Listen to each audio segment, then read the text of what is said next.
Welcome back everybody to another episode of Direct Comparison. For today's video, we're going to take an in-depth look at the trailer that was recently unveiled for the upcoming Tony Hawk's Pro Skater 1 and 2, and see how this most recent remake compares to the 2012 digital-only remake Tony Hawk's Pro Skater HD. Now, before we go any further, I want to give just a brief explanation of what exactly these two games are for those unfamiliar with the series. The original two Tony Hawk Pro Skater games released back in 1999 and 2000 respectively, and were hugely popular thanks to their intuitive gameplay mechanics, catchy soundtracks, and brilliant level designs.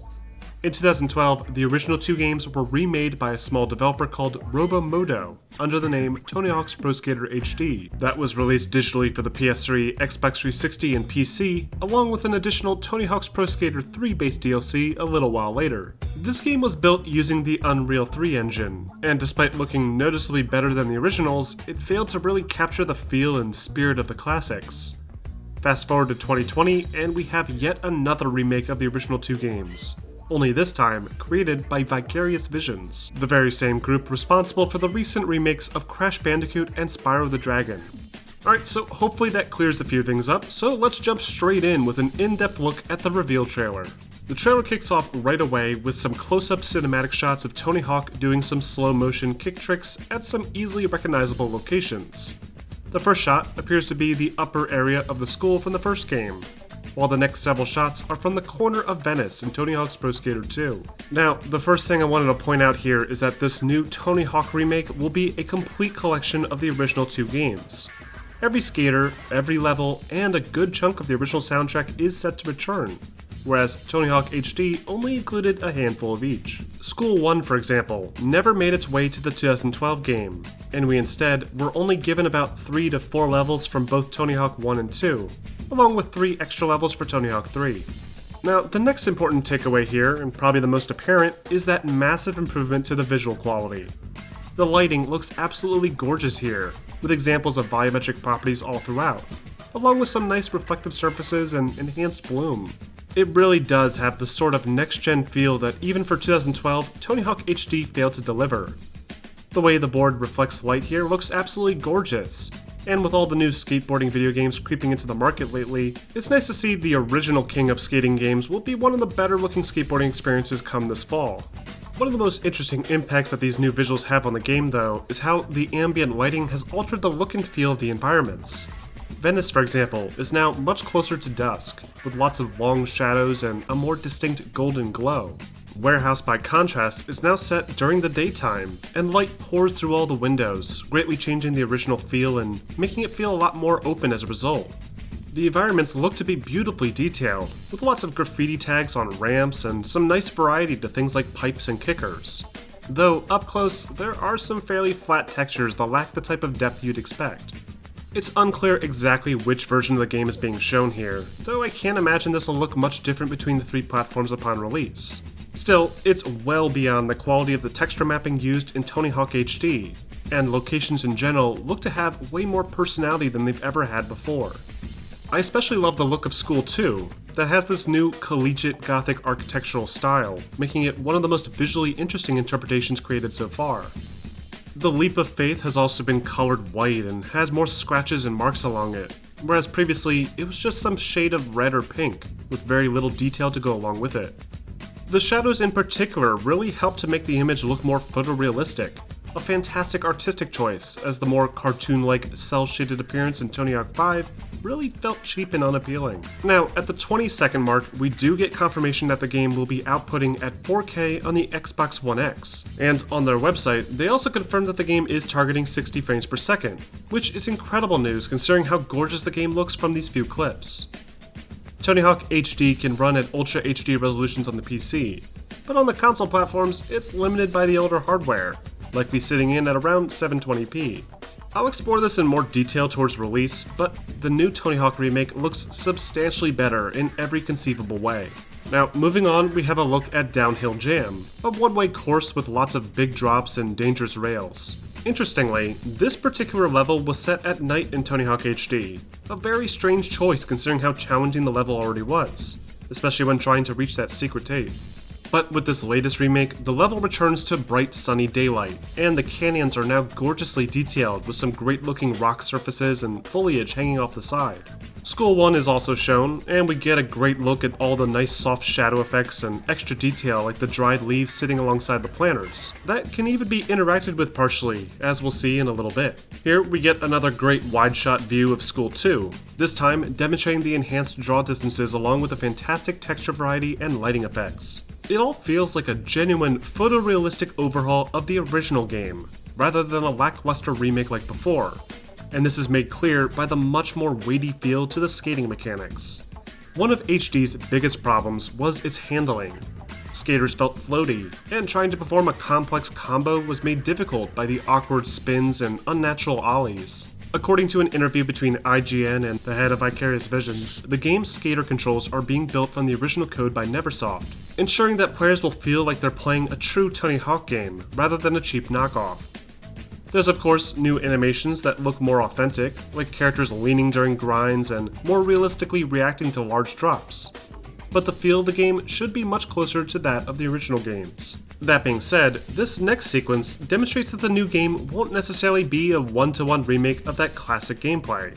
As the skater here lands from a judo, it appears they're performing a revert at the base of the ramp, a move that was introduced in Tony Hawk Pro Skater 3 to allow players to string together vert tricks into their combos. This move did make its way into Tony Hawk HD as well, with the Tony Hawk Revert DLC, but was initially not available, forcing players to make use of the level environments just like players did back in 1999 and 2000. So it's interesting that Vicarious Visions felt it necessary to change up the formula.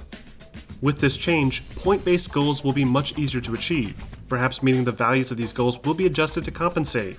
I for one would love to have multiple difficulty modes to encourage more replay value, but we'll have to wait and see what they plan on doing here. Next, the trailer begins to get into the available features, starting with the skaters. Unlike Tony Hawk HD, this remake will see the return of every pro skater from the original two games. The character models have all been created using a sophisticated laser scan technique. Next, we get some fantastic wide shots of the environments, including School 1, the warehouse, Minneapolis, Downhill Jam, and Venice. Again, all brought to life with enhanced lighting, more complex geometry, and beautiful texture work. Then, we get a brief glimpse at the artists involved in the soundtrack. Now this is a big one. Tony Hawk games and their soundtrack go hand in hand, and one of the reasons we haven't seen a re-release of these games sooner is because of the difficulty involved in obtaining fresh licensing agreements with all the artists that provided their talent in the past. So far, Vicarious Visions has confirmed the return of classic songs like When Worlds Collide by Powerman 5000, You by Bad Religion, and of course Superman by Goldfinger. But they've also confirmed that they weren't able to get everything. Most of the soundtrack is still intact, but there will be some exceptions, and it's likely that the developers will try and fill that hole with new artists. The exact same problem presented itself when Tony Hawk's Pro Skater HD was revealed, with Goldfinger and Bad Religion agreeing to license their songs again, while some others held out, forcing Robomoto to incorporate a few new tracks, like Pigeon John's The Bomb. After the soundtrack listing, we get a few more shots of Downhill Jam, revealing some incredible background decoration like extended power cables and towers, that then smoothly transitions into a scene in the Minneapolis level. Now, this scene is very interesting. First, there's the lighting, that again has new volumetric properties and reflective surfaces, giving the environment a more real appearance. Then there's the trick itself, which surprisingly seems to feature some manual extensions, a feature that was introduced in Tony Hawk Pro Skater 4. Again, demonstrating that this new game will be expanding on the original gameplay mechanics. Now, this next section may seem like a bit of a stretch, as it's likely just an editing trick, but it does feel as though this skater is performing an acid drop into this pool, a move that wasn't introduced until at least Tony Hawk Underground. Again, very likely this is just a stylish edit, but it would be a nice addition if we saw things like acid drops and spine transfers added in as well. Now, this next scene confirms two things. One, there will be online multiplayer, a feature that was also available in Tony Hawk HD. And the original modes will also return, including the highly requested split-screen local play, a feature that was desperately needed before. Online multiplayer is great, but you can't bring back the Tony Hawk series without resurrecting classic split-screen trick attack and horse. So I'm very happy to see that Vicarious Visions included this option. Also, it's worth mentioning that in this clip, we get a pretty clear look at the new heads-up display that is much cleaner, with a new board icon in the top right corner to indicate the player's stance. It's a really slick UI, and the high-resolution font gives the game a really nice polished look. Next, we get a brief look at Kareem Campbell sliding down a rail in School 2, along with a pivot up on the roof that stirs up some leaves. Though it's unclear if this was just done for the sake of the trailer or if the leaves will actually kick up when riding through them. Finally, the trailer ends with a fantastic homage to the move that helped to start it all, Tony Hawk's 900. From the clips shown here, the animation work for this move looks way more realistic than the version used in HD, a trait shared by all the animations demonstrated throughout the trailer. At the end of the trailer, we're treated to the name of the game and the official release date. Tony Hawk's Pro Skater 1 and 2 will release this September for Xbox One, PlayStation 4, and the PC via the Epic Game Store. A Switch version is not confirmed currently, though if Crash Bandicoot and Spyro are any good indicator, I wouldn't be surprised if Tony Hawk finds its way to the Switch within a year of its release. And that wraps up this episode of Direct Comparison. Overall, I'm extremely pleased with what's being shown here. This is a beautiful reimagining of two of my favorite games. And from the few clips of gameplay and images shown so far, it's clear that a lot of care and attention is going into this remake. The beautiful graphical design, return to the classic controls and feel, and the robust feature set are all great signs. It's of course disappointing that they couldn't get the entire soundtrack, but it's also unsurprising, and is still a major improvement over all the cut corners in the last attempt at returning to these games. With Tony Hawk's Pro Skater 5 effectively ending the franchise on a brutally sour note, it'll be nice to have a proper revival for this once iconic series. And hopefully, if the game does succeed, we'll see the return of other entries to the series as well. But what do you guys think? Are you excited for the new Tony Hawk Pro Skater remake? Or did you prefer the older versions of the game? Let me know in the comments section. Also, if you haven't already, be sure to check out my full documentary on the history of the Tony Hawk Pro Skater series. And of course, don't forget to like and subscribe for more videos posted every week.